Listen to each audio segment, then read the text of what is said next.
Ini menggigit apel, lalu tahanan ini malah mengeluarkan granat dan juga ikut menggigit layaknya apel dengan santai. Melihat si tahanan tersenyum tanpa rasa takut, membuat petugas marah dan memukul perutnya dengan keras. Petugas mengira pukulan itu akan membuat tahanan patuh, tapi bukannya menyerah. Tahanan itu justru malah ingin muntah, lalu menarik pita panjang dari mulutnya dengan logam kekaisaran Jerman di ujungnya. Wajah sang komandan langsung berubah serius dan dengan marah bertanya apa maksud semua ini. Tiba-tiba suara alarm jam mengejutkan semua orang. Seorang tentara berusaha mencari jam tersebut dan kaget saat tahu bahwa jam miliknya ternyata ada di tangan tahanan. Tentara itu bingung bagaimana jamnya bisa ada pada si tahanan. Ia mengangkat tangan hendak memukulnya, tapi ternyata jam itu secara ajaib sudah menempel di sakunya. Semua tentara pun menurunkan kewaspadaan mereka dan mulai tertawa, menganggap tahanan itu seperti badut dan mengejeknya. Mereka tidak tahu bahwa semua ini adalah bagian dari rencana besar tahanan itu. Menyadari suasana yang santai, tahanan terus bertingkah konyol dan makin menjadi. Tiba-tiba dia mencoba kabur. Sang komandan langsung memerintahkan bawahannya untuk mengejarnya. Saat mereka sampai di pintu, mereka melihat tahanan berlari sambil membawa tong kayu. Tentara kembali santai dan tertawa sambil mengejar.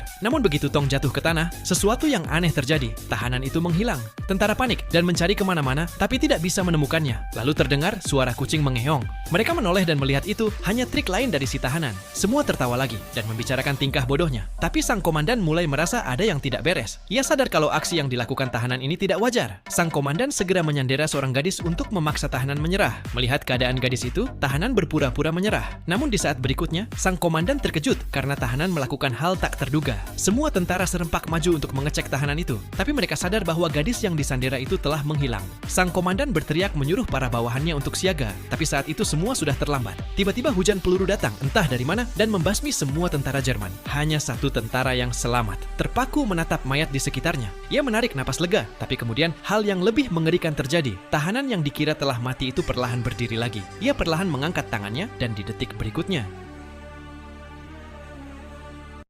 komandan tentara